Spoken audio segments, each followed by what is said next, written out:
ಈಗ ಕರ್ನಾಟಕ ಎಕ್ಸ್‌ಪ್ರೆಸ್ ಸುದ್ದಿಗಳನ್ನು ಗಮನಿಸಿ. ಖಾಸಗಿ ಬಸ್ಸೊಂದರ ಹೆಡ್ಲೈಟ್ ಕೈಕೊಟ್ಟ ಪರಿಣಾಮ ಕೆಲ ಹೊತ್ತು ಪ್ರಯಾಣಿಕರು ಪರದಾಟ ನಡೆಸಿದ ಘಟನೆ ಯಾದಗಿರಿ ತಾಲೂಕಿನ ಬಂದಳ್ಳಿ ಬಳಿ ನಡೆದಿದೆ. ಯಾದಗಿರಿಯಿಂದ ಸೇಡಂನತ್ತ ಹೊರಟಿದ್ದ ಬಸ್ನ ಹೆಡ್ಲೈಟ್ ಏಕಾಏಕಿ ಆಫ್ ಆಗಿದೆ. ಆಫ್ ಆದ ಪರಿಣಾಮ ಚಾಲಕ ಪ್ರಯಾಣಿಕರನ್ನ ಬಸ್ನಿಂದ ಕೆಳಗಿಳಿಸಿದ್ದಾನೆ. ಬಸ್ನಿಂದ ಕೆಳಗಿಳಿದ ಪ್ರಯಾಣಿಕರು ಸುಮಾರು 1 ಗಂಟೆಗೂ ಅಧಿಕ ಕಾಲ ಕತ್ತಲಲ್ಲೇ ಕಾಲ ಕಳೆದಿದ್ದಾರೆ. ಇನ್ನು ಬಸ್ ಚಾಲಕರ ನಿರ್ಲಕ್ಷ್ಯಕ್ಕೆ ಕೆಲ ಹೊತ್ತು ಪ್ರಯಾಣಿಕರು ಬೇಸತ್ತು ಶಾಪ ಹಾಕಿದರು.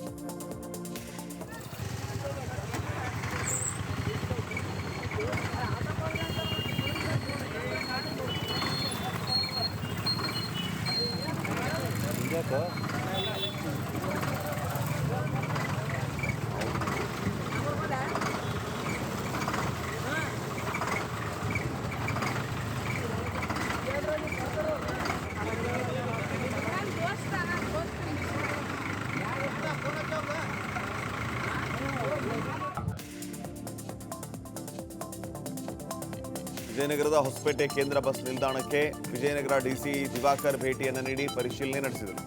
ಬಸ್ ನಿಲ್ದಾಣದಲ್ಲಿನ ತಿಂಡಿ ತಿನಿಸು ಅಂಗಡಿಗಳ ಆಹಾರ ಪದಾರ್ಥಗಳು, ಕುಡಿಯುವ ನೀರಿನ ಘಟಕದ ಬಗ್ಗೆ ಪರಿಶೀಲನೆ ಮಾಡಿದರು. ಇನ್ನು ಇದೇ ಸಂದರ್ಭದಲ್ಲಿ ಶೌಚಾಲಯ ಪರಿಶೀಲನೆ ಮಾಡಿದ್ದು ಅಕ್ರಮವಾಗಿ ಹೆಚ್ಚಿನ ಹಣ ತೆಗೆದುಕೊಳ್ತಾ ಇರೋದನ್ನು ಗಮನಿಸಿ ಅಧಿಕಾರಿಗಳ ವಿರುದ್ಧ ಡಿಸಿ ಕೋಪಗೊಂಡಿದ್ದಾರೆ. ಕೂಡಲೇ ಶೌಚಾಲಯ ನಡೆಸ್ತಾ ಇರೋರಿಗೆ ನೋಟಿಸ್ ಕೊಡೋದಕ್ಕೆ ಅಧಿಕಾರಿಗಳಿಗೆ ಸೂಚಿಸಿದ್ದಾರೆ. ಇನ್ನು ಕೆಎಸ್ಆರ್ಟಿಸಿ ಡಿಟಿಒಗೆ ಡಿಸಿ ದಿವಾಕರ್ ಕ್ಲಾಸ್ ತೆಗೆದುಕೊಂಡಿದ್ದಾರೆ.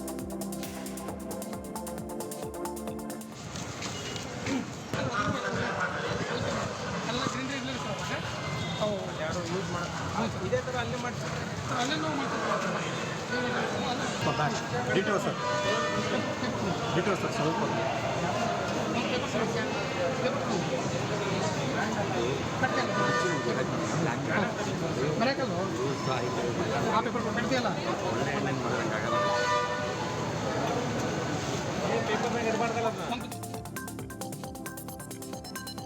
ಕೊಲೆ ಮಾಡಿ 23 ವರ್ಷಗಳ ಬಳಿಕ ಬಂಧಿಸಿದ್ದ ಆರೋಪಿಗೆ ನ್ಯಾಯಾಲಯ ಜೀವಾವಧಿ ಶಿಕ್ಷೆಯನ್ನು ಪ್ರಕಟಿಸಿದೆ. ಕೊಪ್ಪಳದ ನ್ಯಾಯಾಲಯ ಕೊಲೆ ಆರೋಪಿ ಹನುಮಂತಪ್ಪನಿಗೆ ಜೀವಾವಧಿ ಶಿಕ್ಷೆಯನ್ನು ವಿಧಿಸಿ ಅಂತ ಆದೇಶಿಸಿದೆ. ನ್ಯಾಯಾಧೀಶರಾದ ಸದಾನಂದ ನಾಯಕ್ ಅವರು ಕೊಲೆ ಆರೋಪಿ ಹನುಮಂತಪ್ಪಗೆ ಜೀವಾವಧಿ ಶಿಕ್ಷೆ ಜೊತೆಗೆ 15,000 ರೂಪಾಯಿ ದಂಡವನ್ನು ವಿಧಿಸಿದ್ದಾರೆ. ತನ್ನ 3ನೇ ಪತ್ನಿಯನ್ನ ಶೀಲ ಶಂಕಿಸಿ ಹನುಮಂತಪ್ಪ ಕೊಲೆ ಮಾಡಿದ್ದ. ಮೊನ್ನೆ ರಾಯಚೂರಿನಲ್ಲಿ ಆರೋಪಿಯನ್ನ ಬಂಧಿಸಿದಂತ ರಾಯಚೂರು ಪೊಲೀಸರು ನ್ಯಾಯಾಲಯಕ್ಕೆ ಹಾಜರುಪಡಿಸಿದರು. ಈ ವೇಳೆ ನ್ಯಾಯಾಲಯ ಆರೋಪಿಗೆ ಜೀವಾವಧಿ ಶಿಕ್ಷೆಯನ್ನು ವಿಧಿಸುವಂತೆ ಆದೇಶಿಸಿದೆ. ಟೌನ್ ಇನ್ಸ್ಪೆಕ್ಟರ್ ಪ್ರಕಾಶ್ ಮಾಡಿ ಮತ್ತು ಅವರ ತಂಡ ಅಂದರೆ ಅತೀಕ್ ಅಹಮದ್ ASI ಅವರು, ಸುಭಾಷ್ ಚಂದ್ರಗೌಡ HC ಮತ್ತು ಯಮನೂರಪ್ಪ ಅವರು CPC ಇವರನ್ನ ಒಳಗೊಂಡು ಒಂದು ತಂಡನ ರಚನೆ ಮಾಡಿದ್ವಿ. ಇದು ಭಾಳ ಹಿಂದೆಯಿಂದ ಈತ ನಾಪತ್ತೆ ಆಗಿದ್ದ 23 ವರ್ಷದಿಂದ. ಈತನ್ನು ಪತ್ತೆ ಮಾಡಬೇಕು ಅಂತ ಮಾಡಿದಾಗ ಅವರು ಈತನ್ನ ರಾಯಚೂರಲ್ಲಿ ಈ ಹನುಮಂತನ ರಾಯಚೂರಿಗೆ ಹೋಗಿ ರಾಯಚೂರು ಹತ್ರ ಇದು 10 ಗ್ರಾಮದಲ್ಲಿದ್ದ ಅವನ್ನ ವಶಕ್ಕೆ ಪಡ್ಕೊಂಡು ಬಂದು ನಂತರ ನ್ಯಾಯಾಲಯಕ್ಕೆ ಒಪ್ಪಿಸಿರ್ತಾರೆ. ಅದಾದ ನಂತರ ಇದು ನ್ಯಾಯಾಲಯವನ್ನು ತೀರ್ಪು. ಮಹಾರಾಷ್ಟ್ರದ ಪಶ್ಚಿಮ ಘಟ್ಟಗಳಲ್ಲಿ ಭಾರೀ ಮಳೆಯ ಹಿನ್ನೆಲೆ ಗುರುಸಣಗಿ ಬ್ರಿಡ್ಜ್ ಕಮ್ ಬ್ಯಾರೇಜ್ನಿಂದ ಭೀಮಾ ನದಿಗೆ 35,000 ಕ್ಯೂಸೆಕ್ ನೀರು ಬಿಡುಗಡೆ ಮಾಡಲಾಗಿದೆ. ಯಾದಗಿರಿಯ ಭೀಮಾ ನದಿ ಅಪಾಯದ ಮಟ್ಟ ಮೀರಿ ಹರಿತಾ ಇದ್ದು ಭೀಮಾ ನದಿ ತೀರದಲ್ಲಿ ಪ್ರವಾಹ ಭೀತಿ ಉಂಟಾಗಿದೆ. ವೀರಾಂಜನೇಯ ಹಾಗೂ ಕಂಗಳೇಶ್ವರ ದೇಗುಲ ಮುಳುಗಡೆಯಾಗಿದೆ.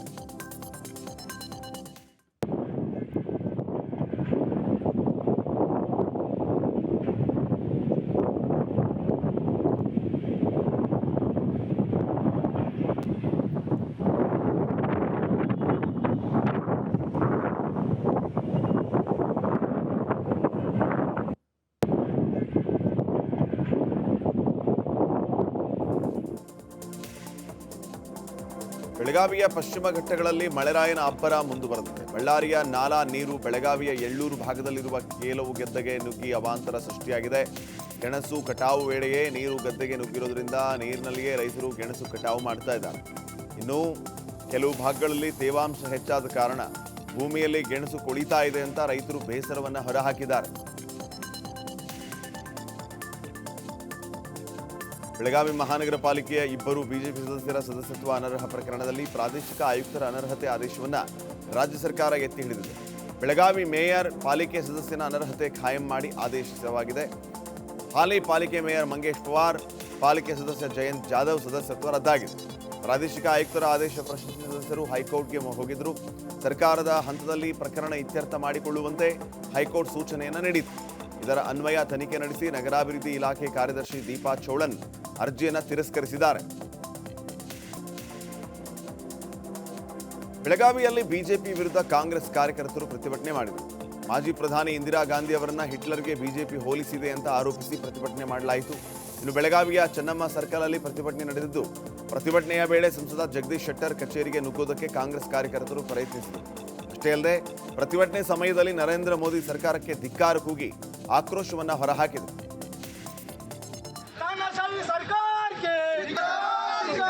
ರೈತರ ವಿರುದ್ಧ ಮೋದಿ ಸರ್ಕಾರಕ್ಕೆ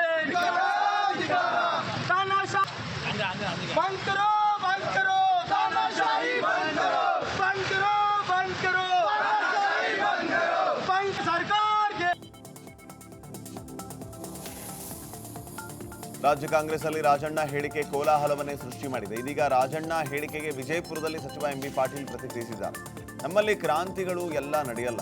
ಕಾಂಗ್ರೆಸ್ ಸ್ವಾತಂತ್ರ್ಯ ಕ್ರಾಂತಿಯಲ್ಲಿ ಭಾಗವಹಿಸಿದೆ. ಪಕ್ಷದಲ್ಲಿ ಏನೇ ಇದ್ರೂ ಹೈಕಮಾಂಡ್ ತೀರ್ಮಾನಿಸುತ್ತೆ. ರಾಜಣ್ಣ ಹಿರಿಯರು ಯಾವ ಅರ್ಥದಲ್ಲಿ ಹೇಳಿದ್ದಾರೆ ಗೊತ್ತಿಲ್ಲ ಅಂತಂದ್ರು. ಕಾಂಗ್ರೆಸ್ ಪಕ್ಷದಾಗ ಯಾವುದು ಕೂಡ ಕ್ರಾಂತಿಗಳು ಇದು ಎಲ್ಲ ನಡೆಯೋದಲ್ಲ. ನಾವು ಕಾಂಗ್ರೆಸ್ ಪಕ್ಷ ಸ್ವಾತಂತ್ರ್ಯ ಕ್ರಾಂತಿಯಲ್ಲಿ ಭಾಗವಹಿಸಿದಂಥವು ಏನು ಹೌದು. ಹೀಗಾಗಿ ನಮ್ಮಲ್ಲಿ ಪಕ್ಷದಲ್ಲಿ ಏನೇ ಇದ್ದರೂ ಕೂಡ ಅದು ಕಾಂಗ್ರೆಸ್ ಪಕ್ಷದ ಹೈಕಮಾಂಡು, ನಮ್ಮ ಮುಖ್ಯಮಂತ್ರಿಗಳು, ಉಪಮುಖ್ಯಮಂತ್ರಿಗಳು, ನಮ್ಮ ಅಧ್ಯಕ್ಷರು ಎಲ್ಲರೂ ಇದ್ದಾರೆ. ಕಾಲಕ್ಕೂ ಕೂಡ ಏನೆಲ್ಲ ಆಗಬೇಕು ಅನ್ನೋದು ಹೈಕಮಾಂಡ್ ತೀರ್ಮಾನಗಳು ಮಾಡ್ತಿರ್ತದೆ. ಹೀಗಾಗಿ ಯಾವ ಕ್ರಾಂತಿನೂ ಇಲ್ಲ, ಯಾವುದನ್ನು ಕೂಡ ಇಲ್ಲಿ ನಮ್ಮ ರಾಜ್ಯದಲ್ಲಿ ಆಗುವಂಥ ಪ್ರಶ್ನೆ ಇಲ್ಲ. ಅದು ಯಾವ ರೀತಿ ಅರ್ಥದಲ್ಲಿ ಅವ್ರು ಹೇಳಿದ್ದಾರೆ, ಯಾಕಂದರೆ ಅವ್ರು ಹಿರಿಯರು, ಅವ್ರು ಯಾವ ಅರ್ಥದಲ್ಲಿ ಅದನ್ನು ಹೇಳಿದ್ದಾರೆ ಅಂತ ಗೊತ್ತಿಲ್ಲ ಅವತ್ತು ಸಹ. ಅದನ್ನು ಅವರೇ ಅದನ್ನು ತಿಳಿಸ್ಬೇಕು ಯಾವ ಅರ್ಥದಲ್ಲಿ ಹೇಳಿದ್ದಾರೆ. ಕ್ರಾಂತಿ ಆಗ್ತದೆ ಅಂತ ಹೇಳಿದ್ರೆ ಅಂದರೆ ಏನು, ಜನತಾದಳದವರು BJPಯವರು ಭಾಳಷ್ಟು ಜನ ಶಾಸಕರು ಕಾಂಗ್ರೆಸ್ ಸೇರುವಂಥದ್ದು ಆಗ್ಬೋದು. ಅದನ್ನು ಕೂಡ ಒಂದು ಕ್ಷಿಪ್ರ ಕ್ರಾಂತಿ.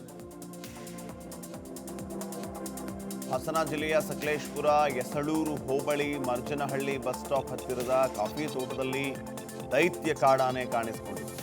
ಒಂಟಿ ಕಾಡಾನೆ ಅಡ್ಡಾಟದಿಂದ ಗ್ರಾಮಸ್ಥರಲ್ಲಿ ಆತಂಕ ಹೆಚ್ಚಾಗಿದೆ. ನೋಡಿ ಇಲ್ಲಿ ಇಲ್ಲ, ನೋಡಿ ಇಲ್ಲಿ, ನೋಡಿ ಇಲ್ಲಿ ಇಲ್ಲಿ ನೋಡು ಇಲ್ಲ.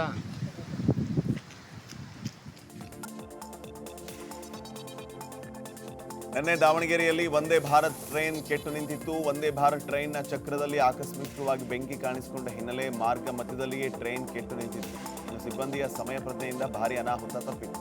ವಂದೇ ಭಾರತ್ ಟ್ರೈನ್ ಧಾರವಾಡದಿಂದ ಬೆಂಗಳೂರಿಗೆ ಹೊರಟಿತ್ತು. ಈ ಸಂದರ್ಭದಲ್ಲಿ ಟ್ರೈನ್ ಚಕ್ರದಲ್ಲಿ ಬೆಂಕಿ ಹೊತ್ಕೊಂಡಿದೆ. ಹೀಗಾಗಿ ಸಿಬ್ಬಂದಿ ಕೂಡಲೇ ಟ್ರೈನ್ ಅನ್ನು ನಿಲ್ಲಿಸಿ ಪ್ರಯಾಣಿಕರನ್ನ ಕೂಡಲೇ ಕೆಳಗಿಳಿಸಿದ್ದಾರೆ. ಹಿಟ್ಮ್ಯಾನ್ ಸಮಯ ಪ್ರಜ್ಞೆಯಿಂದ ಅನಾಹುತ ತಪ್ಪಿ ಸಾವಿರಾರು ಜನ ಪ್ರಾಣ ಉಳಿದಿದೆ.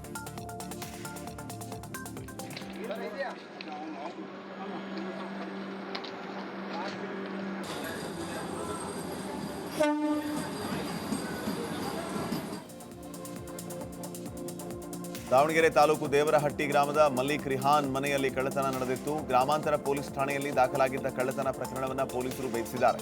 ಮನೆ ಮತ್ತು ಬೈಕ್ ಕಳ್ಳತನ ಮಾಡ್ತಾ ಇದ್ದ ಆರೋಪಿಗಳನ್ನು ಬಂಧಿಸಿ ಕಳ್ಳತನವಾಗಿದ್ದ 6 ಬೈಕ್, 60,000 ರೂಪಾಯಿ ನಗದನ್ನ ವಶಕ್ಕೆ ಪಡೆಯಲಾಗಿದೆ.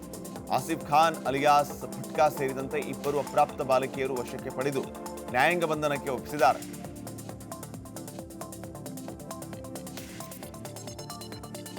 ಚಿತ್ರದುರ್ಗ ಜಿಲ್ಲೆಗೆ ಭದ್ರಾ ಮೇಲ್ದಂಡೆ ಕನಸಿನ ಯೋಜನೆ. ಇದರಿಂದ ಜಿಲ್ಲೆಯ ಕೆರೆಗಳನ್ನು ತುಂಬಿಸೋದಕ್ಕೆ ಕುಡಿಯೋ ನೀರಿಗಾಗಿ ಸರ್ಕಾರ ನೀರಿನ ಹಂಚಿಕೆ ಮಾಡಿದೆ. ಅದರಲ್ಲಿ ಈಗ ಹೊಸದುರ್ಗಕ್ಕೆ ಕುಡಿಯೋ ನೀರು ಕೊಡೋದಕ್ಕೆ ದಾವಣಗೆರೆ ಕೆಲ ರೈತರು ಖ್ಯಾತೆಯನ್ನ ತೆಗೆದಿದ್ದಾರೆ.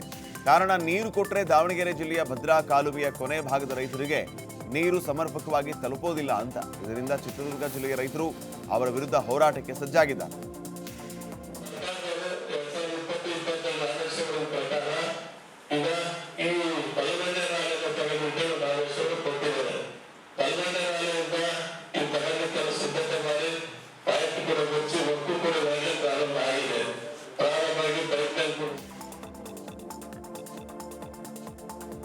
ಮಲೆನಾಡಿನಲ್ಲಿ ನಿನ್ನೆ ಸಂಜೆಯ ನಂತರ ಮಳೆ ಮತ್ತೆ ಮುಂದುವರೆದಿದೆ. ಮಳೆ ಜೋರಾಗಿ ಸುರಿದ ಹಿನ್ನೆಲೆ ಚಿಕ್ಕಮಗಳೂರಿನ ಮೂಡ್ಗೇರಿಯ ಬಕ್ಕಿ ಗ್ರಾಮಕ್ಕೆ ತೆರಳುವ ಸೇತುವೆಯ ಮೇಲೆ ನೀರು ಹರಿತಾ ಇತ್ತು. ಅಕ್ಕಪಕ್ಕದ ಗ್ರಾಮಕ್ಕೆ ತೆರಳುವ ವಾಹನ ಸವಾರರು ಕೆಲ ಹೊತ್ತು ಪರದಾಡುವಂತಹ ಪರಿಸ್ಥಿತಿ ನಿರ್ಮಾಣ ಆಗಿದೆ.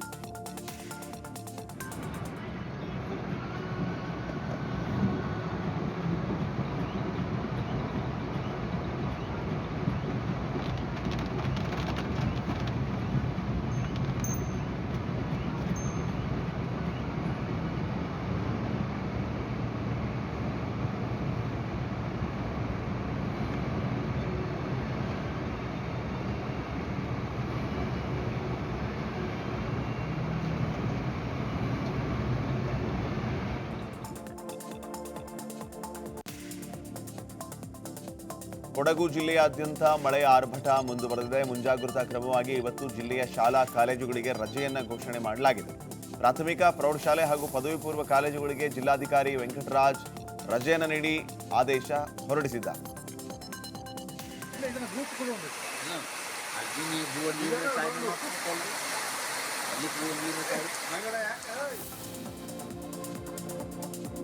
ಸೆಪ್ಟೆಂಬರ್ ಕ್ರಾಂತಿ ಬಗ್ಗೆ ನನಗೆ ಗೊತ್ತಿಲ್ಲ. ಈ ಬಗ್ಗೆ ರಾಜಣ್ಣ ಅವರ ಬಳಿ ಕೇಳಬೇಕು ಅಂತ ಸಚಿವ ಎನ್ ಚಲುವರಾಯಸ್ವಾಮಿ ಪ್ರತಿಕ್ರಿಯಿಸಿದ್ದಾರೆ. ಮಂಡ್ಯದಲ್ಲಿ ಮಾತನಾಡಿದ ಅವರು ಸಿಎಂ ಡಿಸಿಎಂ ಎಲ್ಲ ಚೆನ್ನಾಗಿದ್ದಾರೆ, ಕಾಂಗ್ರೆಸ್ ಅಲ್ಲಿ ಯಾವುದೇ ಘರ್ಷಣೆ ಇಲ್ಲ ಅಂತ ಹೇಳಿದರು. ನೀವು ರಾಜಣ್ಣವ್ರು ಹೇಳಿದ್ವಿ ನಾನು ಉತ್ತರ ಶಾಂತಿ ಈಗ ರಾಜಣ್ಣವ್ರನ್ನೇ ಕೇಳಿದ್ರೆ ಏನು ಅಂತ ಹೇಳ್ಬೋದೇನೋ. ನನಗೇನು ಗೊತ್ತಿದೆ, ನಾನು ಸಿಕ್ಕಿಲ್ಲ ರಾಜಣ್ಣ, ನಾನು ಕೇಳೋಣ ಅಂತಿದ್ದೀನಿ ಏನು ಕ್ರಾಂತಿ ಆಗ್ಬೋದು ಅಂತ. ನನಗೇನೂ ಗೊತ್ತಿಲ್ಲ. C M D C M ಇಬ್ಬರು ಹ್ಯಾಪಿ ಆಗಿದ್ದಾರೆ, ನನಗೇನೂ ಗೊತ್ತಿಲ್ಲ. ಅವರಿಬ್ಬರೂ ನಮ್ಮ ಹೈಕಮಾಂಡ್ ಏನು ತೀರ್ಮಾನ ಅದಕ್ಕೆ ಬದ್ಧ ಅಂತ ಅವರಿಬ್ಬರು ಅಂತಾರೆ. ಅದರಿಂದ ಅದ್ರ ಬಗ್ಗೆ ಏನು ಚರ್ಚೆ ಮಾಡೋ ನಮ್ಮಲ್ಲಿ ಎಲ್ಲವೂ ಗುಡ್, ಯಾವುದು ಆ ಥರದ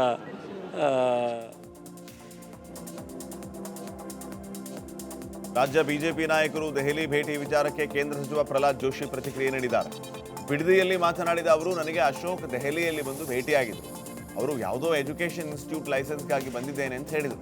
ದೆಹಲಿಗೆ ಬಂದವರೆಲ್ಲ ರಾಜ್ಯಾಧ್ಯಕ್ಷರ ಬದಲಾವಣೆ, ವಿಪಕ್ಷ ನಾಯಕರ ಬದಲಾವಣೆ ಮಾಡೋದಕ್ಕೆ ಬಂದಿದ್ದಾರೆ ಅಂತಲ್ಲ. ನಮ್ಮ ಪಾರ್ಟಿ ಲೀಡರ್ಶಿಪ್ ಸ್ಟ್ರಾಂಗ್ ಇದೆ. ಬದಲಾವಣೆ ಬಗ್ಗೆ ಮೋದಿ ಹಾಗೂ ಜೆಪಿ ನಡ್ಡಾ ನೇತೃತ್ವದ ನಾಯಕರು ಸೂಕ್ತ ಸಮಯದಲ್ಲಿ ಸೂಕ್ತ ನಿರ್ಧಾರವನ್ನು ಕೈಗೊಳ್ತಾರೆ.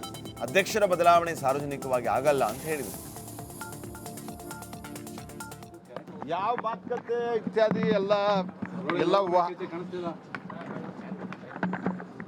ಯಾವ ಮಾತುಕತೆ ಊಹಾಪೋಹ ಎಲ್ಲ ಇದೆ. ಊಹಾಪೋಹಗಳವು ಭಾರತೀಯ ಜನತಾ ಪಾರ್ಟಿ ರಾಷ್ಟ್ರೀಯ ನಾಯಕತ್ವ ಶ್ರೀಮಾನ್ ನರೇಂದ್ರ ಮೋದಿ ಅವರು ಮತ್ತು ನಡ್ಡಾ ಅವರ ನೇತೃತ್ವದಲ್ಲಿ ಭಾಳ ಗಟ್ಟಿಮುಟ್ಟಾಗಿದೆ. ಸೂಕ್ತ ಸಮಯದಲ್ಲಿ ಸೂಕ್ತ ತೀರ್ಮಾನ ತೆಗೆದುಕೊಳ್ತಾರೆ. ನನಗೆ 2024 ನವೆಂಬರ್ 11ನೇ ತಾರೀಕು ಮೂಡುಬಿದಿರೆಯಲ್ಲಿ ಅಪಘಾತ ಎಸಗಿದ ಖಾಸಗಿ ಬಸ್ಗೆ ಕಲ್ಲು ತೂರಿ ಹಾನಿಗೊಳಿಸಿದ ಪ್ರಕರಣ ನಡೆದಿತ್ತು. ಈ ಕೇಸ್ನಲ್ಲಿ ಹಿಂದೂ ಜಾಗರಣಾ ವೇದಿಕೆ ದಕ್ಷಿಣ ಕನ್ನಡ ಜಿಲ್ಲಾ ಸಹ ಸಂಯೋಜಕ ಸಮಿತ್ ರಾಜ್ ದರೇಗುಡ್ಡೆಯನ್ನ ಮೂಡುಬಿದಿರೆ ಪೊಲೀಸರು ಬಂಧಿಸಿದ್ದಾರೆ. ಸಮಿತ್ ರಾಜ್ಗೆ 14 ದಿನಗಳ ನ್ಯಾಯಾಂಗ ಬಂಧನ ವಿಧಿಸಲಾಗಿದೆ.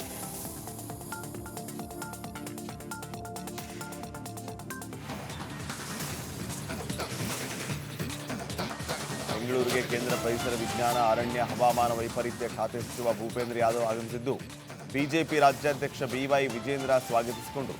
ಈ ವೇಳೆ ಸಂಸದ ಪಿಸಿ ಮೋಹನ್, ಶಾಸಕರಾದ ಭೈರತಿ ಬಸವರಾಜ್, ಧೀರಜ್ ಮುನಿರಾಜು, ಮಾಜಿ ಸಂಸದರಾದ ಮುನಿಸ್ವಾಮಿ ಉಪಸ್ಥಿತರಿದ್ದರು.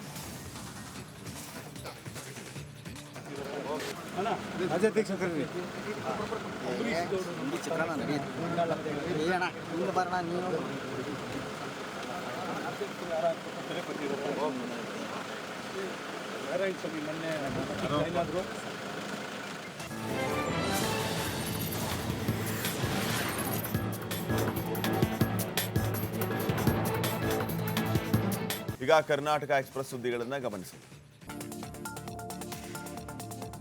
ಖಾಸಗಿ ಬಸ್ಸೊಂದರ ಹೆಡ್ಲೈಟ್ ಕೈಕೊಟ್ಟ ಪರಿಣಾಮ ಕೆಲ ಹೊತ್ತು ಪ್ರಯಾಣಿಕರು ಪರದಾಟ ನಡೆಸಿದ ಘಟನೆ ಯಾದಗಿರಿ ತಾಲೂಕಿನ ಬಂದಳ್ಳಿ ಬಳಿ ನಡೆದಿದೆ. ಯಾದಗಿರಿಯಿಂದ ಸೇಡಂನತ್ತ ಹೊರಟಿದ್ದ ಬಸ್ನ ಹೆಡ್ಲೈಟ್ ಏಕಾಏಕಿ ಆಫ್ ಆಗಿದೆ. ಆಫ್ ಆದ ಪರಿಣಾಮ ಚಾಲಕ ಪ್ರಯಾಣಿಕರನ್ನ ಬಸ್ನಿಂದ ಕೆಳಗಿಳಿಸಿದ್ದಾನೆ. ಬಸ್ನಿಂದ ಕೆಳಗಿಳಿದ ಪ್ರಯಾಣಿಕರು ಸುಮಾರು 1 ಗಂಟೆಗೂ ಅಧಿಕ ಕಾಲ ಕತ್ತಲಲ್ಲೇ ಕಾಲ ಕಳೆದಿದ್ದಾರೆ.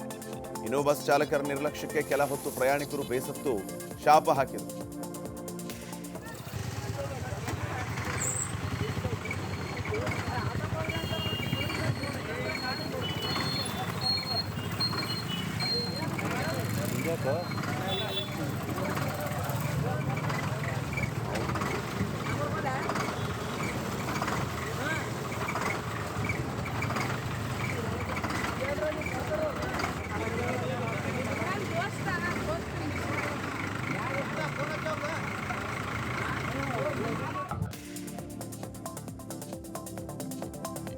ವಿಜಯನಗರದ ಹೊಸಪೇಟೆ ಕೇಂದ್ರ ಬಸ್ ನಿಲ್ದಾಣಕ್ಕೆ ವಿಜಯನಗರ ಡಿಸಿ ದಿವಾಕರ್ ಭೇಟಿಯನ್ನು ನೀಡಿ ಪರಿಶೀಲನೆ ನಡೆಸಿದರು.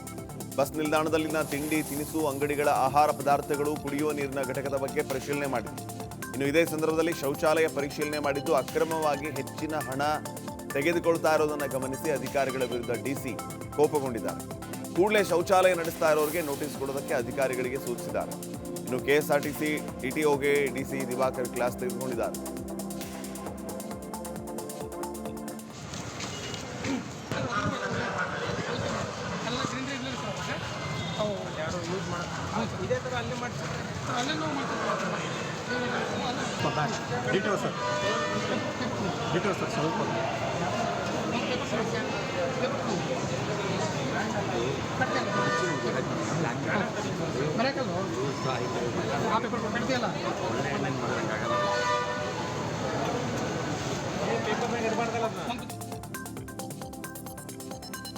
ಕೊಲೆ ಮಾಡಿ 23 ವರ್ಷಗಳ ಬಳಿಕ ಬಂಧಿಸಿದ್ದ ಆರೋಪಿಗೆ ನ್ಯಾಯಾಲಯ ಜೀವಾವಧಿ ಶಿಕ್ಷೆಯನ್ನು ಪ್ರಕಟಿಸಿದೆ. ಕೊಪ್ಪಳದ ನ್ಯಾಯಾಲಯ ಕೊಲೆ ಆರೋಪಿ ಹನುಮಂತಪ್ಪನಿಗೆ ಜೀವಾವಧಿ ಶಿಕ್ಷೆಯನ್ನು ವಿಧಿಸಿ ಅಂತ ಆದೇಶಿಸಿದೆ. ನ್ಯಾಯಾಧೀಶರಾದ ಸದಾನಂದ ನಾಯಕ್ ಅವರು ಕೊಲೆ ಆರೋಪಿ ಹನುಮಂತಪ್ಪಗೆ ಜೀವಾವಧಿ ಶಿಕ್ಷೆ ಜೊತೆಗೆ 15,000 ರೂಪಾಯಿ ದಂಡವನ್ನು ವಿಧಿಸಿದ್ದಾರೆ. ತನ್ನ 3ನೇ ಪತ್ನಿಯನ್ನ ಶೀಲ ಶಂಕಿಸಿ ಹನುಮಂತಪ್ಪ ಕೊಲೆ ಮಾಡಿದ್ದ. ಮೊನ್ನೆ ರಾಯಚೂರಿನಲ್ಲಿ ಆರೋಪಿಯನ್ನ ಬಂಧಿಸಿದಂತ ರಾಯಚೂರು ಪೊಲೀಸರು ನ್ಯಾಯಾಲಯಕ್ಕೆ ಹಾಜರುಪಡಿಸಿದರು. ಈ ವೇಳೆ ನ್ಯಾಯಾಲಯ ಆರೋಪಿಗೆ ಜೀವಾವಧಿ ಶಿಕ್ಷೆಯನ್ನು ವಿಧಿಸುವಂತೆ ಆದೇಶಿಸಿದೆ. ಈ ಟೌನ್ ಇನ್ಸ್ಪೆಕ್ಟರ್ ಪ್ರಕಾಶ್ ಮಾಳಿ ಮತ್ತು ಅವರ ತಂಡ ಅಂದರೆ ಅತೀಕ್ ಅಹಮದ್ ASI ಅವರು, ಸುಭಾಷ್ ಚಂದ್ರಗೌಡ HC ಮತ್ತು ಯಮನೂರಪ್ಪ ಅವರು CPC ಇವರನ್ನ ಒಳಗೊಂಡು ಒಂದು ತಂಡನ ರಚನೆ ಮಾಡಿದ್ವಿ. ಇದು ಭಾಳ ಹಿಂದೆಯಿಂದ ಈತ ನಾಪತ್ತೆ ಆಗಿದ್ದ 23 ವರ್ಷದಿಂದ. ಈತನ್ನು ಪತ್ತೆ ಮಾಡಬೇಕು ಅಂತ ಮಾಡಿದಾಗ ಅವರು ಈತನ್ನು ರಾಯಚೂರಲ್ಲಿ ಈ ಹನುಮಂತನ ರಾಯಚೂರಿಗೆ ಹೋಗಿ ರಾಯಚೂರು ಹತ್ರ ಇದು 10 ಗ್ರಾಮದಲ್ಲಿದ್ದ ಅವನ್ನ ವಶಕ್ಕೆ ಪಡ್ಕೊಂಡು ಬಂದು ನಂತರ ನ್ಯಾಯಾಲಯಕ್ಕೆ ಒಪ್ಪಿಸಿರ್ತಾರೆ. ಅದಾದ ನಂತರ ಇದು ನ್ಯಾಯಾಲಯವನ್ನು ತೀರ್ಪು. ಮಹಾರಾಷ್ಟ್ರದ ಪಶ್ಚಿಮ ಘಟ್ಟಗಳಲ್ಲಿ ಭಾರೀ ಮಳೆಯ ಹಿನ್ನೆಲೆ ಗುರುಸಣಗಿ ಬ್ರಿಡ್ಜ್ ಕಮ್ ಬ್ಯಾರೇಜ್ನಿಂದ ಭೀಮಾ ನದಿಗೆ 35,000 ಕ್ಯೂಸೆಕ್ ನೀರು ಬಿಡುಗಡೆ ಮಾಡಲಾಗಿದೆ. ಯಾದಗಿರಿಯ ಭೀಮಾ ನದಿ ಅಪಾಯದ ಮಟ್ಟ ಮೀರಿ ಹರಿತಾ ಇದ್ದು ಭೀಮಾ ನದಿ ತೀರದಲ್ಲಿ ಪ್ರವಾಹ ಭೀತಿ ಉಂಟಾಗಿದೆ. ವೀರಾಂಜನೇಯ ಹಾಗೂ ಕಂಗಳೇಶ್ವರ ದೇಗುಲ ಮುಳುಗಡೆಯಾಗಿದೆ.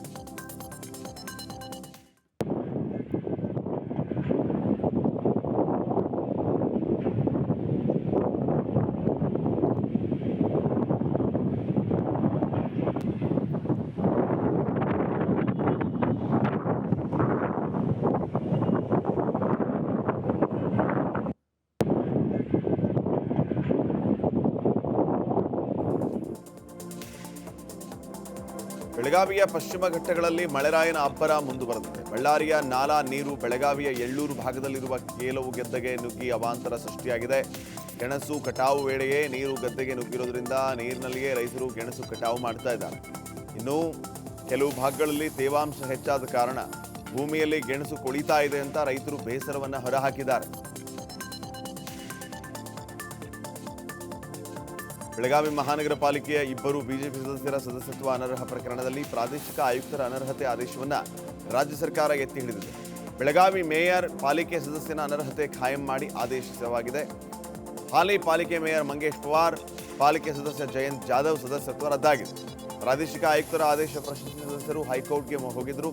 ಸರ್ಕಾರದ ಹಂತದಲ್ಲಿ ಪ್ರಕರಣ ಇತ್ಯರ್ಥ ಮಾಡಿಕೊಳ್ಳುವಂತೆ ಹೈಕೋರ್ಟ್ ಸೂಚನೆಯನ್ನು ನೀಡಿತು. ಇದರ ಅನ್ವಯ ತನಿಖೆ ನಡೆಸಿ ನಗರಾಭಿವೃದ್ಧಿ ಇಲಾಖೆ ಕಾರ್ಯದರ್ಶಿ ದೀಪಾ ಚೋಳನ್ ಅರ್ಜಿಯನ್ನು ತಿರಸ್ಕರಿಸಿದ್ದಾರೆ. ಬೆಳಗಾವಿಯಲ್ಲಿ ಬಿಜೆಪಿ ವಿರುದ್ಧ ಕಾಂಗ್ರೆಸ್ ಕಾರ್ಯಕರ್ತರು ಪ್ರತಿಭಟನೆ ಮಾಡಿದರು. ಮಾಜಿ ಪ್ರಧಾನಿ ಇಂದಿರಾ ಗಾಂಧಿ ಅವರನ್ನ ಹಿಟ್ಲರ್ಗೆ ಬಿಜೆಪಿ ಹೋಲಿಸಿದೆ ಅಂತ ಆರೋಪಿಸಿ ಪ್ರತಿಭಟನೆ ಮಾಡಲಾಯಿತು. ಇನ್ನು ಬೆಳಗಾವಿಯ ಚೆನ್ನಮ್ಮ ಸರ್ಕಲ್ ಅಲ್ಲಿ ಪ್ರತಿಭಟನೆ ನಡೆದಿದ್ದು, ಪ್ರತಿಭಟನೆಯ ವೇಳೆ ಸಂಸದ ಜಗದೀಶ್ ಶೆಟ್ಟರ್ ಕಚೇರಿಗೆ ನುಗ್ಗೋದಕ್ಕೆ ಕಾಂಗ್ರೆಸ್ ಕಾರ್ಯಕರ್ತರು ಪ್ರಯತ್ನಿಸಿದರು. ಅಷ್ಟೇ ಅಲ್ಲದೆ ಪ್ರತಿಭಟನೆ ಸಮಯದಲ್ಲಿ ನರೇಂದ್ರ ಮೋದಿ ಸರ್ಕಾರಕ್ಕೆ ಧಿಕ್ಕಾರ ಕೂಗಿ ಆಕ್ರೋಶವನ್ನು ಹೊರಹಾಕಿದರು. तानाशाही सरकार के रैतर विरुद्ध मोदी सरकार के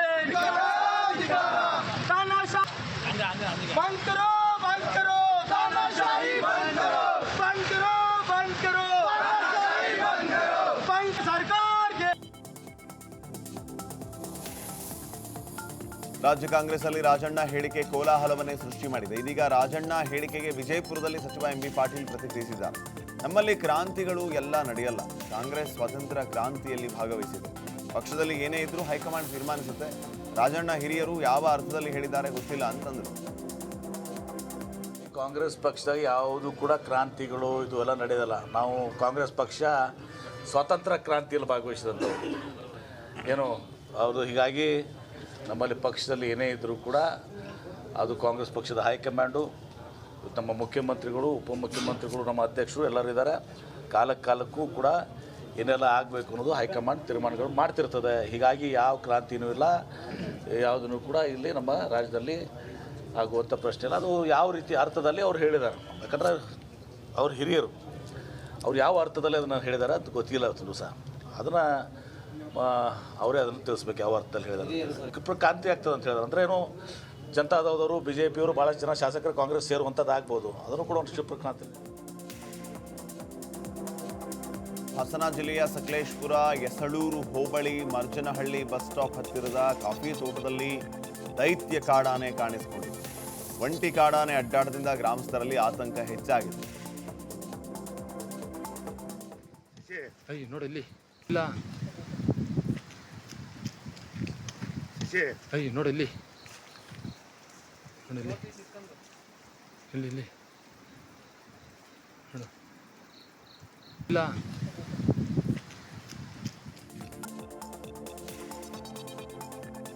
ನಿನ್ನೆ ದಾವಣಗೆರೆಯಲ್ಲಿ ವಂದೇ ಭಾರತ್ ಟ್ರೈನ್ ಕೆಟ್ಟು ನಿಂತಿತ್ತು. ವಂದೇ ಭಾರತ್ ಟ್ರೈನ್ನ ಚಕ್ರದಲ್ಲಿ ಆಕಸ್ಮಿಕವಾಗಿ ಬೆಂಕಿ ಕಾಣಿಸಿಕೊಂಡ ಹಿನ್ನೆಲೆ ಮಾರ್ಗ ಮಧ್ಯದಲ್ಲಿಯೇ ಟ್ರೈನ್ ಕೆಟ್ಟು ನಿಂತಿತ್ತು.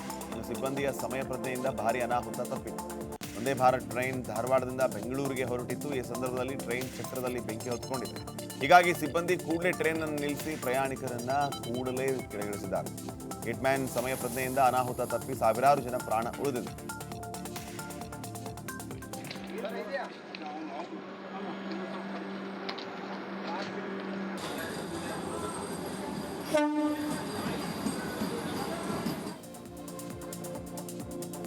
ದಾವಣಗೆರೆ ತಾಲೂಕು ದೇವರಹಟ್ಟಿ ಗ್ರಾಮದ ಮಲ್ಲಿಕ್ ರಿಹಾನ್ ಮನೆಯಲ್ಲಿ ಕಳ್ಳತನ ನಡೆದಿತ್ತು. ಗ್ರಾಮಾಂತರ ಪೊಲೀಸ್ ಠಾಣೆಯಲ್ಲಿ ದಾಖಲಾಗಿದ್ದ ಕಳ್ಳತನ ಪ್ರಕರಣವನ್ನು ಪೊಲೀಸರು ಭೇದಿಸಿದ್ದಾರೆ. ಮನೆ ಮತ್ತು ಬೈಕ್ ಕಳ್ಳತನ ಮಾಡ್ತಾ ಇದ್ದ ಆರೋಪಿಗಳನ್ನು ಬಂಧಿಸಿ ಕಳ್ಳತನವಾಗಿದ್ದ 6 ಬೈಕ್, 60,000 ರೂಪಾಯಿ ನಗದನ್ನ ವಶಕ್ಕೆ ಪಡೆಯಲಾಗಿದೆ. ಆಸಿಫ್ ಖಾನ್ ಅಲಿಯಾಸ್ ಫಟ್ಕಾ ಸೇರಿದಂತೆ 2 ಅಪ್ರಾಪ್ತ ಬಾಲಕಿಯರು ವಶಕ್ಕೆ ಪಡೆದು ನ್ಯಾಯಾಂಗ ಬಂಧನಕ್ಕೆ ಒಪ್ಪಿಸಿದ್ದಾರೆ.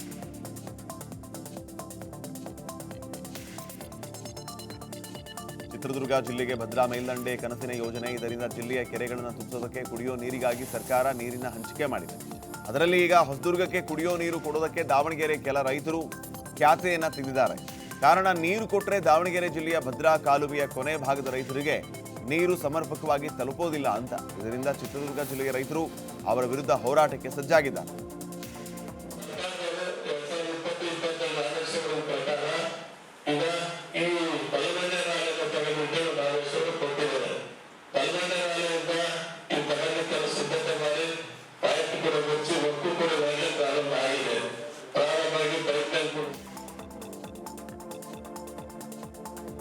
ಮಲೆನಾಡಿನಲ್ಲಿ ನಿನ್ನೆ ಸಂಜೆಯ ನಂತರ ಮಳೆ ಮತ್ತೆ ಮುಂದುವರೆದಿದೆ. ಮಳೆ ಜೋರಾಗಿ ಸುರಿದ ಹಿನ್ನೆಲೆ ಚಿಕ್ಕಮಗಳೂರಿನ ಮೂಡ್ಗೇರಿಯ ಬಕ್ಕಿ ಗ್ರಾಮಕ್ಕೆ ತೆರಳುವ ಸೇತುವೆಯ ಮೇಲೆ ನೀರು ಹರಿತಾ ಇತ್ತು.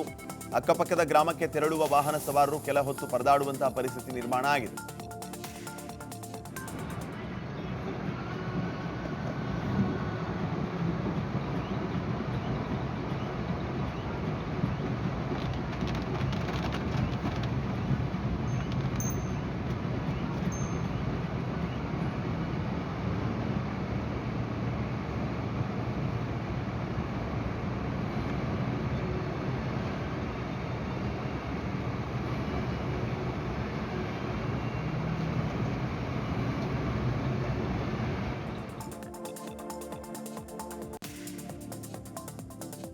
ಕೊಡಗು ಜಿಲ್ಲೆಯಾದ್ಯಂತ ಮಳೆಯ ಆರ್ಭಟ ಮುಂದುವರೆದಿದೆ. ಮುಂಜಾಗ್ರತಾ ಕ್ರಮವಾಗಿ ಇವತ್ತು ಜಿಲ್ಲೆಯ ಶಾಲಾ ಕಾಲೇಜುಗಳಿಗೆ ರಜೆಯನ್ನ ಘೋಷಣೆ ಮಾಡಲಾಗಿದೆ. ಪ್ರಾಥಮಿಕ, ಪ್ರೌಢಶಾಲೆ ಹಾಗೂ ಪದವಿ ಪೂರ್ವ ಕಾಲೇಜುಗಳಿಗೆ ಜಿಲ್ಲಾಧಿಕಾರಿ ವೆಂಕಟರಾಜ್ ರಜೆಯನ್ನು ನೀಡಿ ಆದೇಶ ಹೊರಡಿಸಿದ್ದಾರೆ.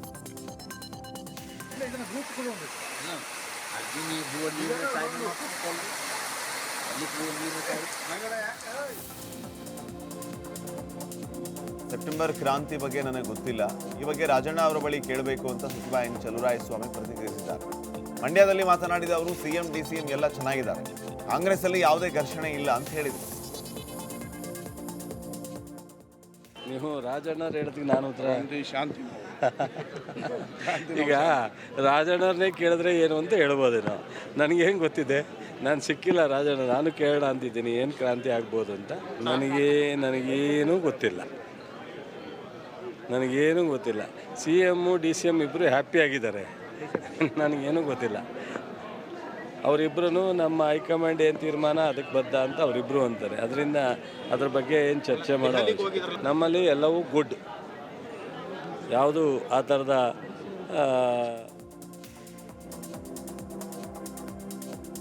ರಾಜ್ಯ ಬಿಜೆಪಿ ನಾಯಕರು ದೆಹಲಿ ಭೇಟಿ ವಿಚಾರಕ್ಕೆ ಕೇಂದ್ರ ಸಚಿವ ಪ್ರಹ್ಲಾದ್ ಜೋಶಿ ಪ್ರತಿಕ್ರಿಯೆ ನೀಡಿದ್ದಾರೆ. ಬಿಡದಿಯಲ್ಲಿ ಮಾತನಾಡಿದ ಅವರು, ನನಗೆ ಅಶೋಕ್ ದೆಹಲಿಯಲ್ಲಿ ಬಂದು ಭೇಟಿಯಾಗಿದ್ದರು. ಅವರು ಯಾವುದೋ ಎಜುಕೇಷನ್ ಇನ್ಸ್ಟಿಟ್ಯೂಟ್ ಲೈಸೆನ್ಸ್ಗಾಗಿ ಬಂದಿದ್ದೇನೆ ಅಂತ ಹೇಳಿದರು. ದೆಹಲಿಗೆ ಬಂದವರೆಲ್ಲ ರಾಜ್ಯಾಧ್ಯಕ್ಷರ ಬದಲಾವಣೆ, ವಿಪಕ್ಷ ನಾಯಕರ ಬದಲಾವಣೆ ಮಾಡೋದಕ್ಕೆ ಬಂದಿದ್ದಾರೆ ಅಂತಲ್ಲ. ನಮ್ಮ ಪಾರ್ಟಿ ಲೀಡರ್ಶಿಪ್ ಸ್ಟ್ರಾಂಗ್ ಇದೆ. ಬದಲಾವಣೆ ಬಗ್ಗೆ ಮೋದಿ ಹಾಗೂ JP ನಡ್ಡಾ ನೇತೃತ್ವದ ನಾಯಕರು ಸೂಕ್ತ ಸಮಯದಲ್ಲಿ ಸೂಕ್ತ ನಿರ್ಧಾರವನ್ನು ಕೈಗೊಳ್ತಾರೆ. ಅಧ್ಯಕ್ಷರ ಬದಲಾವಣೆ ಸಾರ್ವಜನಿಕವಾಗಿ ಆಗಲ್ಲ ಅಂತ ಹೇಳಿದರು. ಯಾವ ಮಾತುಕತೆ ಇತ್ಯಾದಿ ಎಲ್ಲ ಯಾವ ಮಾತುಕತೆ ಊಹಾಪೋಹ ಎಲ್ಲ ಇದೆ, ಊಹಾಪೋಹಗಳವು. ಭಾರತೀಯ ಜನತಾ ಪಾರ್ಟಿ ರಾಷ್ಟ್ರೀಯ ನಾಯಕತ್ವ ಶ್ರೀಮಾನ್ ನರೇಂದ್ರ ಮೋದಿ ಅವರು ಮತ್ತು ನಡ್ಡಾ ಅವರ ನೇತೃತ್ವದಲ್ಲಿ ಭಾಳ ಗಟ್ಟಿಮುಟ್ಟಾಗಿದೆ. ಸೂಕ್ತ ಸಮಯದಲ್ಲಿ ಸೂಕ್ತ ತೀರ್ಮಾನ ತೆಗೆದುಕೊಳ್ತಾರೆ. ನನಗೆ 2024 ನವೆಂಬರ್ 11ನೇ ತಾರೀಕು ಮೂಡುಬಿದಿರೆಯಲ್ಲಿ ಅಪಘಾತ ಎಸಗಿದ ಖಾಸಗಿ ಬಸ್ಗೆ ಕಲ್ಲು ತೂರಿ ಹಾನಿಗೊಳಿಸಿದ ಪ್ರಕರಣ ನಡೆದಿತ್ತು.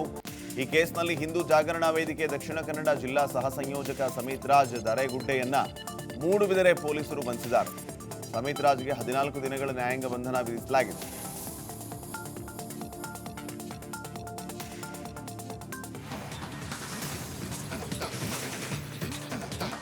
ಬೆಂಗಳೂರಿಗೆ ಕೇಂದ್ರ ಪರಿಸರ ವಿಜ್ಞಾನ, ಅರಣ್ಯ, ಹವಾಮಾನ ವೈಪರೀತ್ಯ ಖಾತೆ ಸಚಿವ ಭೂಪೇಂದ್ರ ಯಾದವ್ ಆಗಮಿಸಿದ್ದು ಬಿಜೆಪಿ ರಾಜ್ಯಾಧ್ಯಕ್ಷ BY ವಿಜೇಂದ್ರ ಸ್ವಾಗತಿಸಿಕೊಂಡರು. ಈ ವೇಳೆ ಸಂಸದ PC ಮೋಹನ್, ಶಾಸಕರಾದ ಬೈರತಿ ಬಸವರಾಜ್, ಧೀರಜ್ ಮುನಿರಾಜು, ಮಾಜಿ ಸಂಸದರಾದ ಮುನಿಸ್ವಾಮಿ ಉಪಸ್ಥಿತರಿದ್ದರು.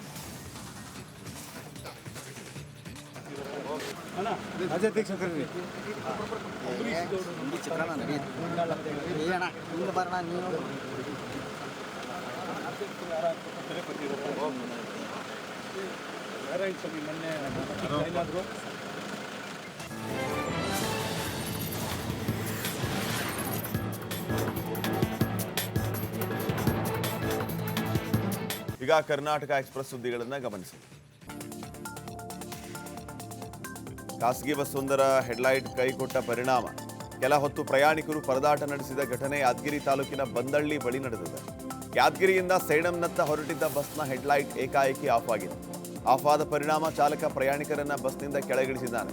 ಬಸ್ನಿಂದ ಕೆಳಗಿಳಿದ ಪ್ರಯಾಣಿಕರು ಸುಮಾರು 1 ಗಂಟೆಗೂ ಅಧಿಕ ಕಾಲ ಕತ್ತಲಲ್ಲೇ ಕಾಲ ಕಳೆದಿದ್ದಾರೆ. ಇನ್ನು ಬಸ್ ಚಾಲಕರ ನಿರ್ಲಕ್ಷ್ಯಕ್ಕೆ ಕೆಲ ಹೊತ್ತು ಪ್ರಯಾಣಿಕರು ಬೇಸತ್ತು ಶಾಪ ಹಾಕಿದರು.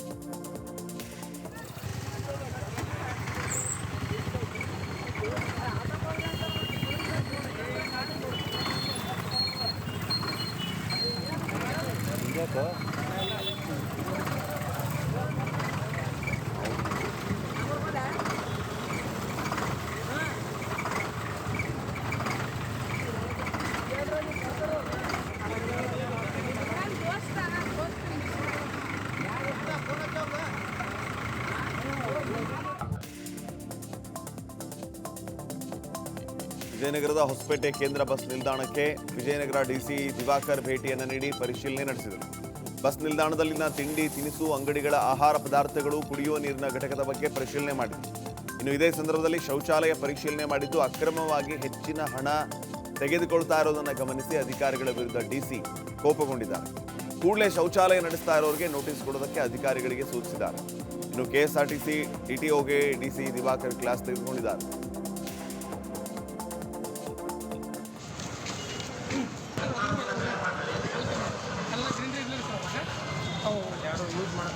ಇದೇ ಥರ ಅಲ್ಲಿ ಮಾಡ್ತಾರೆ, ಅಲ್ಲೆಲ್ಲೋ ಮಾಡ್ತಾರೆ. ಡೀಟೇಲ್ಸ್ ಸರ್ ಸ್ವಲ್ಪ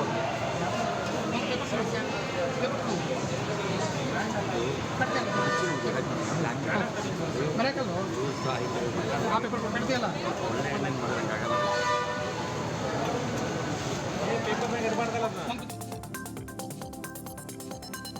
ಕೊಲೆ ಮಾಡಿ 23 ವರ್ಷಗಳ ಬಳಿಕ ಬಂಧಿಸಿದ್ದ ಆರೋಪಿಗೆ ನ್ಯಾಯಾಲಯ ಜೀವಾವಧಿ ಶಿಕ್ಷೆಯನ್ನು ಪ್ರಕಟಿಸಿದೆ. ಕೊಪ್ಪಳದ ನ್ಯಾಯಾಲಯ ಕೊಲೆ ಆರೋಪಿ ಹನುಮಂತಪ್ಪನಿಗೆ ಜೀವಾವಧಿ ಶಿಕ್ಷೆಯನ್ನು ವಿಧಿಸಿ ಅಂತ ಆದೇಶಿಸಿದೆ. ನ್ಯಾಯಾಧೀಶರಾದ ಸದಾನಂದ ನಾಯಕ್ ಅವರು ಕೊಲೆ ಆರೋಪಿ ಹನುಮಂತಪ್ಪಗೆ ಜೀವಾವಧಿ ಶಿಕ್ಷೆ ಜೊತೆಗೆ 15,000 ರೂಪಾಯಿ ದಂಡವನ್ನು ವಿಧಿಸಿದ್ದಾರೆ. ತನ್ನ 3ನೇ ಪತ್ನಿಯನ್ನ ಶೀಲ ಶಂಕಿಸಿ ಹನುಮಂತಪ್ಪ ಕೊಲೆ ಮಾಡಿದ್ದ. ಮೊನ್ನೆ ರಾಯಚೂರಿನಲ್ಲಿ ಆರೋಪಿಯನ್ನ ಬಂಧಿಸಿದಂತ ರಾಯಚೂರು ಪೊಲೀಸರು ನ್ಯಾಯಾಲಯಕ್ಕೆ ಹಾಜರುಪಡಿಸಿದರು. ಈ ವೇಳೆ ನ್ಯಾಯಾಲಯ ಆರೋಪಿಗೆ ಜೀವಾವಧಿ ಶಿಕ್ಷೆಯನ್ನು ವಿಧಿಸುವಂತೆ ಆದೇಶಿಸಿದೆ. ಈ ಟೌನ್ ಇನ್ಸ್ಪೆಕ್ಟರ್ ಪ್ರಕಾಶ್ ಮಾಳಿ ಮತ್ತು ಅವರ ತಂಡ ಅಂದರೆ ಅತೀಕ್ ಅಹಮದ್ ASI ಅವರು, ಸುಭಾಷ್ ಚಂದ್ರಗೌಡ HC ಮತ್ತು ಯಮನೂರಪ್ಪ ಅವರು CPC ಇವರನ್ನ ಒಳಗೊಂಡು ಒಂದು ತಂಡನ ರಚನೆ ಮಾಡಿದ್ವಿ.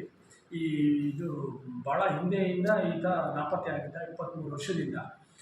ಈತನ್ನ ಪತ್ತೆ ಮಾಡಬೇಕು ಅಂತ ಮಾಡಿದಾಗ ಅವರು ಈತನ್ನ ರಾಯಚೂರಲ್ಲಿ ಈ ಹನುಮಂತನ್ನ ರಾಯಚೂರಿಗೆ ಹೋಗಿ ರಾಯಚೂರು ಹತ್ರ ಇದು 10 ಗ್ರಾಮದಲ್ಲಿದ್ದ ಅವನ್ನ ವಶಕ್ಕೆ ಪಡ್ಕೊಂಡು ಬಂದು ನಂತರ ನ್ಯಾಯಾಲಯಕ್ಕೆ ಒಪ್ಪಿಸಿರ್ತಾರೆ. ಅದಾದ ನಂತರ ಇದು ನ್ಯಾಯಾಲಯವನ್ನು ತೀರ್ಪು. ಮಹಾರಾಷ್ಟ್ರದ ಪಶ್ಚಿಮ ಘಟ್ಟಗಳಲ್ಲಿ ಭಾರೀ ಮಳೆಯ ಹಿನ್ನೆಲೆ ಗುರುಸಣಗಿ ಬ್ರಿಡ್ಜ್ ಬ್ಯಾರೇಜ್ನಿಂದ ಭೀಮಾ ನದಿಗೆ 35,000 ಕ್ಯೂಸೆಕ್ ನೀರು ಬಿಡುಗಡೆ ಮಾಡಲಾಗಿದೆ. ಯಾದಗಿರಿಯ ಭೀಮಾ ನದಿ ಅಪಾಯದ ಮಟ್ಟ ಮೀರಿ ಹರಿತಾ ಇದ್ದು ಭೀಮಾ ನದಿ ತೀರದಲ್ಲಿ ಪ್ರವಾಹ ಭೀತಿ ಉಂಟಾಗಿದೆ. ವೀರಾಂಜನೇಯ ಹಾಗೂ ಕಂಗಳೇಶ್ವರ ದೇಗುಲ ಮುಳುಗಡೆಯಾಗಿದೆ.